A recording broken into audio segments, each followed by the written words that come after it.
Coucou famille. Aujourd'hui, je vous prie de m'excuser pour la voix un peu enrouillée, mais il se trouve que, bon, il faut bien qu'on fasse ce qu'on a à faire parce qu'à regarder ces petits détails-là, on risque de ne jamais rien faire.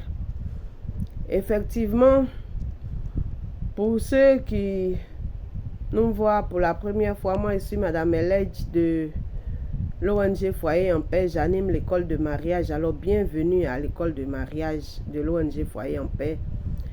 Et je remercie déjà tous ceux qui se sont abonnés à notre chaîne. Et là, aujourd'hui, nous voulons aborder le cas des hommes aspirants au mariage. Parce que nous avons déjà traité le cas des femmes désireuses de se marier. Aujourd'hui, c'est les hommes désireux de se marier. Alors, qu'est-ce qui fait que vous n'arrivez pas à vous marier? Ce n'est pas une recette que nous allons vous donner, mais c'est juste des astuces pour que vous puissiez multiplier vos chances. D'abord, il faut proscrire carrément l'idée des palmarès au niveau des filles, qui consiste pour vous les hommes à dresser une liste du nombre de femmes que vous voulez avoir à fréquenter avant de vous fixer à une. Ça ne peut pas fonctionner comme ça dans la mesure où vous ne savez pas à quel moment exactement Dieu va vous emmener la femme à qui vous devez vous fixer. Si vous la laissez passer, ça sera difficile. Impossible n'est pas de Dieu, mais en tout cas, ça sera difficile que vous puissiez trouver une autre femme.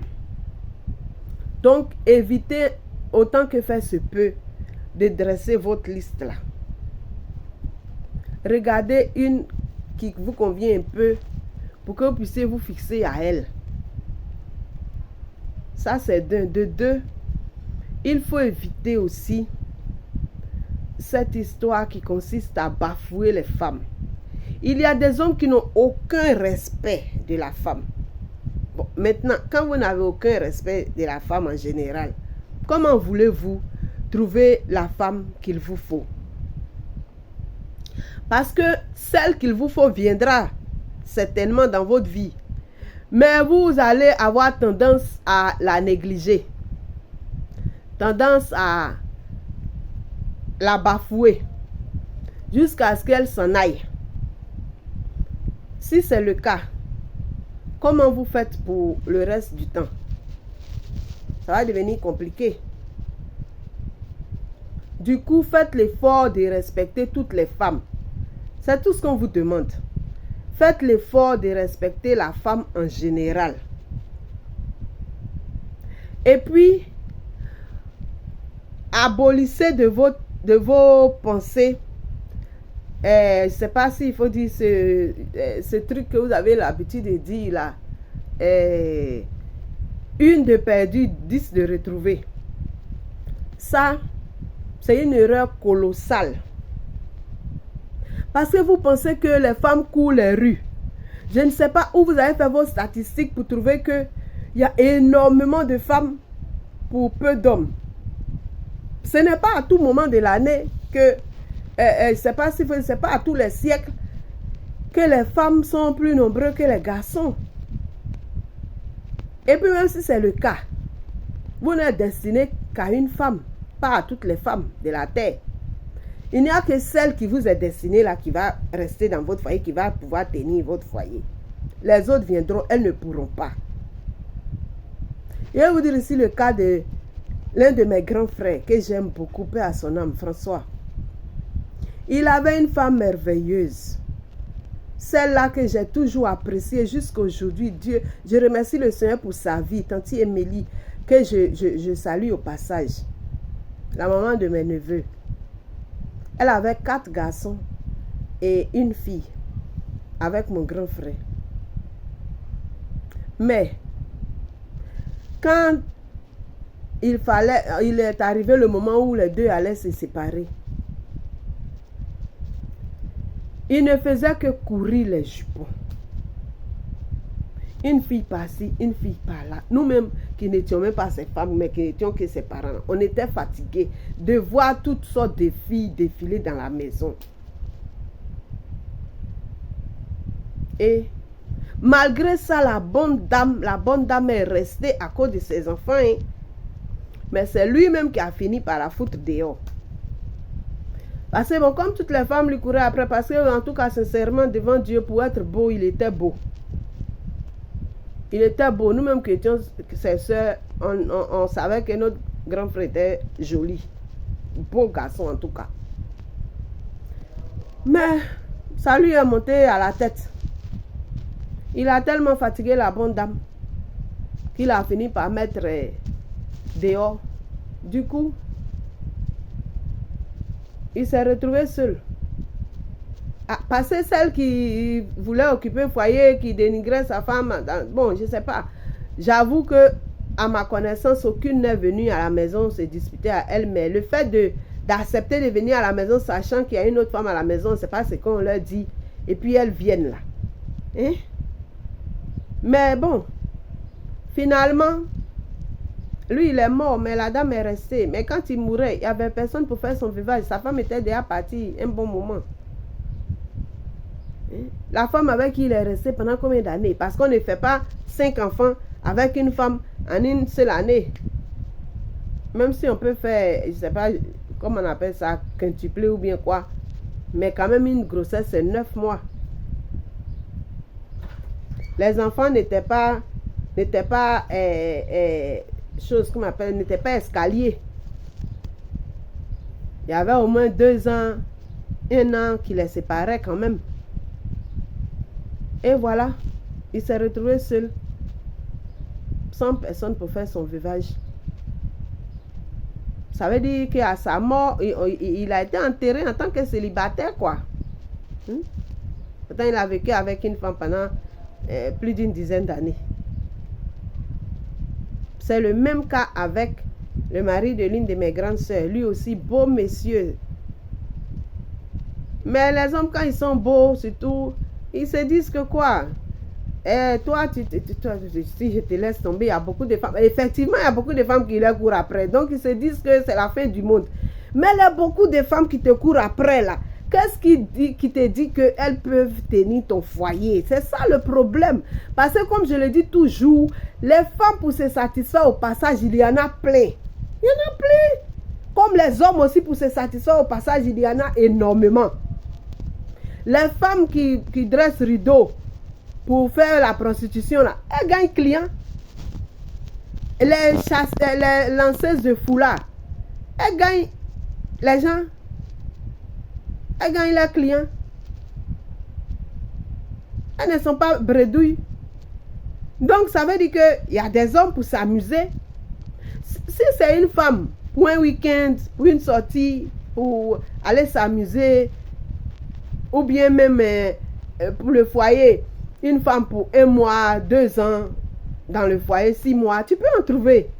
Mais celle qui doit rester durablement là, c'est de ça qu'il s'agit. Celle qui doit, comment on appelle ça, qui doit garder le foyer pour toute la vie là. Parce que ce qu'on vous souhaite ici, nous, à l'ONG Foyer en Paix, à l'école de mariage, nous, ce qu'on vous souhaite, c'est des familles heureuses et durables. Des foyers heureux et durables. Des familles heureuses et durables. Mais parce que le Seigneur a pour vous des projets de bonheur. Il dit que les projets qu'il a formés pour vous, ce sont des projets de paix et de bonheur. Et il a dit, celui qui trouve une femme a trouvé le bonheur. Ben, trouvez vos femmes et soyez heureux. Évitez de faire tout ce qui vous met les bâtons dans les roues et qui vous empêche d'accéder à votre bonheur. Évitez de faire toutes ces choses désagréables qui font que vous n'arrivez pas à garder une femme. Parce que quand vous faites ça, après c'est pour finir malheureux. Parce que celle qui est là, vous la fatiguez, ça quand elle s'en va, l'autre qui vient ne tient pas.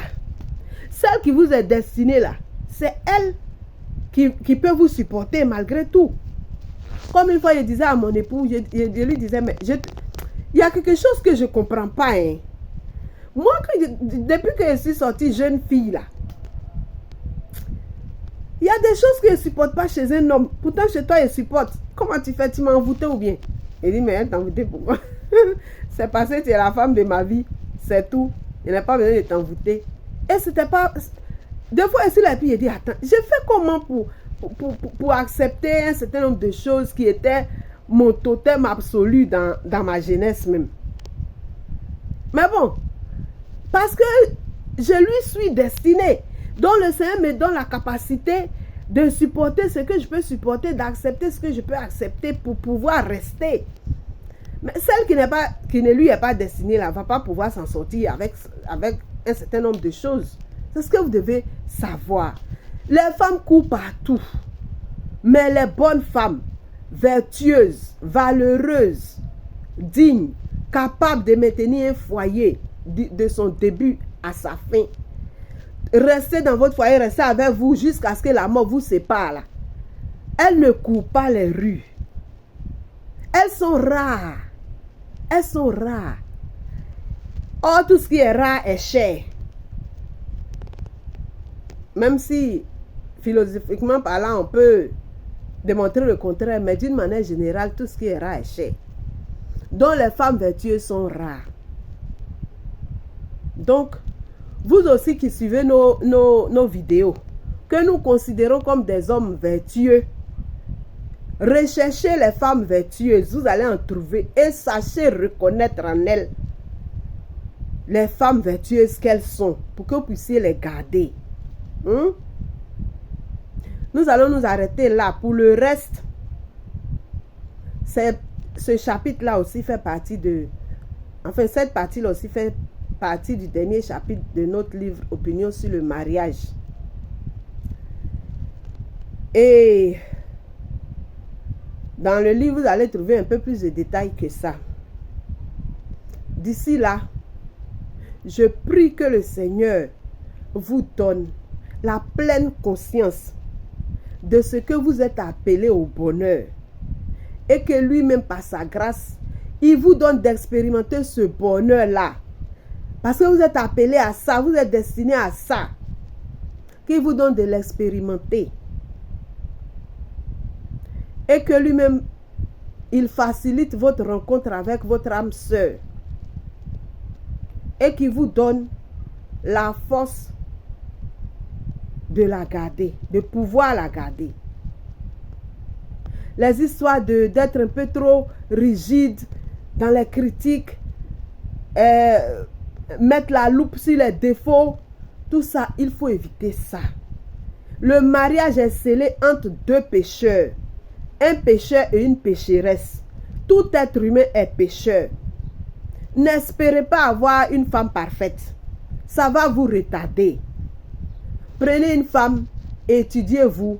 Ce n'est pas avec votre étude, de façon vous faites, et puis ça ne finit pas, ça ne finit jamais. Vous étudiez femme, on dirait un cahier de leçons là. C'est pas de ça que je parle. je parle d'apprendre à se connaître. Voilà. Et au bout de ce temps, engagez-vous pour le mariage. Des fois, vous faites 30 ans de concubinage notoire. J'ajoute notoire là, parce que quand ça dit trop, c'est devenu notoire. Mais vous ne pouvez pas faire un petit pas vers le mariage civil, encore moins le mariage religieux. Vous avez peur de ce que dans le mariage religieux, on ne divorce pas. Est-ce que vous mariez dans l'intention de divorcer? Non. Vous vous mariez pour la vie. Donc, s'il y a une structure même qui vous interdit de divorcer, c'est elle que vous devez adopter. Parce que vous aussi, votre intention, ce n'est pas divorcer, non. Ou bien vous avez l'intention de divorcer. C'est pourquoi quand on vous dit que dans le mariage religieux, on ne divorce pas, en même temps, vous perdez les plumes. Mais non, c'est ça même qui est bien pour vous. Hein? Arrêtez d'être trop sévère dans les critiques. Arrêtez de trop voir les défauts. Faites l'effort de voir les qualités aussi. Mettez la loupe sur les qualités. Ça va vous aider à rester tranquille. Ça va vous aider à voir la valeur de votre femme et à la garder. Et que le Seigneur vraiment vous en donne la force. Je ne dis pas que c'est facile. Tenir un foyer, ce n'est pas pour les enfants. Je sais que c'est très très difficile. Mais que le Seigneur vous vienne en aide. Comme il nous a aidés, nous aussi, ce qu'il a fait pour nous, qu'il le fasse aussi pour vous. Pour que vous vous ajoutiez à nous pour rendre témoignage à la gloire de son nom. Dans le nom de Jésus. Amen.